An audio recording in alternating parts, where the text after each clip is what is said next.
Hi there, Earthling. This is just a quick spoken word comparison between the Electro Voice RE520, the RE320, the RE20, and the RE27ND. So let's go ahead and get into it. Starting on the focus of this video, this is the RE520, a handheld condenser mic.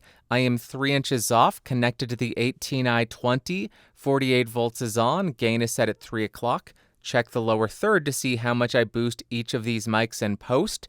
And now let's jump to the RE320. Now I am on the RE320, which is a very bright broadcast dynamic microphone. I do not have the switches engaged or the switch engaged. I am 3 inches off. My gain is still set at 3 o'clock. Check the lower third because I will have to boost these differently in post. This is a bit quieter than the condenser, but for a dynamic microphone, this has a very healthy output.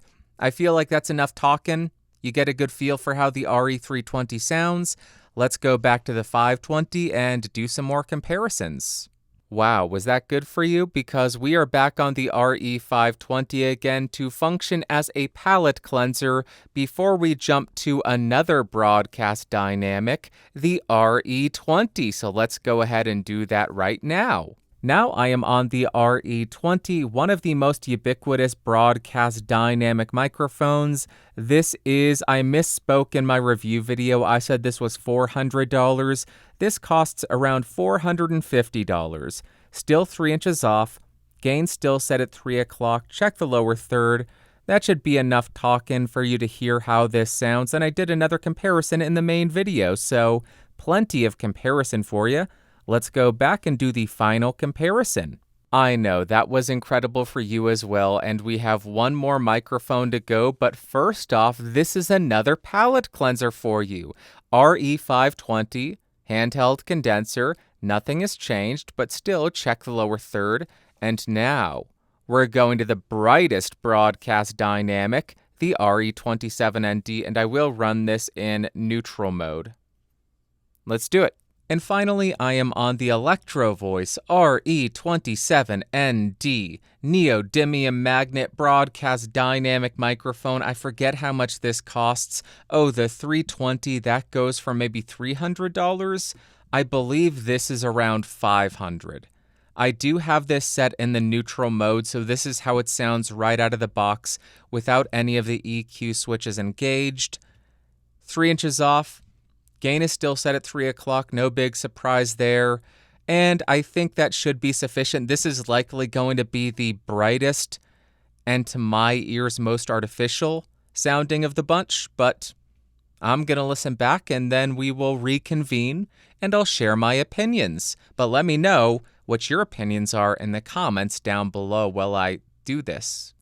It'll be instantaneous for you. Stop talking, Bandrew. Stop. Listen back.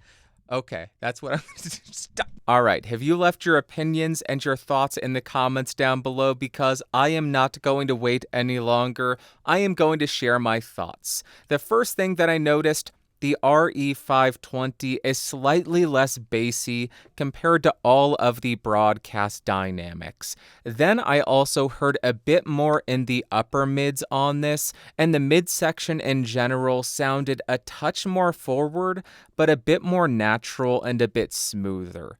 And then when we get to the top end, that's where all of these microphones differ greatly.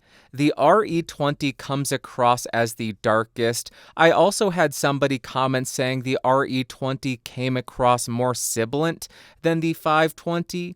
I don't necessarily think it's more sibilant, but the upper frequencies do sound a bit more artificial, while the 520 is a bit smoother. Then we get to the RE320, and to my ears, this is slightly more V-shaped. You have that weight and beef in the low end, and then you have this really exaggerated boost in the treble region. The big difference to my ears is it does sound weightier in the bass, but mainly that boost in the upper frequencies comes across significantly harsher and to my ears, a lot less natural. The 520 just sounds so much smoother in comparison to the 320. So although both of the microphones, the 520 and the 320, do have a boost in the upper frequencies, the character of that boost is vastly different. The last mic we have is the RE27ND. To this day, this is one of my least favorite microphones. I just don't like how it sounds. I think it comes across far too boosted, far too artificial. It is just way too top heavy. It does have a low pass filter, so you can tame that a little bit. But this makes a condenser microphone sound dark and dull. And that's just bizarre. I'm sure there is an application for this. I know there are many people who love this. It just is one of the worst fitting microphones for my voice, I guess, because I just don't understand it. I think that should do it. That's the comparison. RE520, RE320, RE20, RE27ND. Let me know what your thoughts are in the comments down below, and I will talk to you later. Bye-bye. Whoa, whoa. Boop!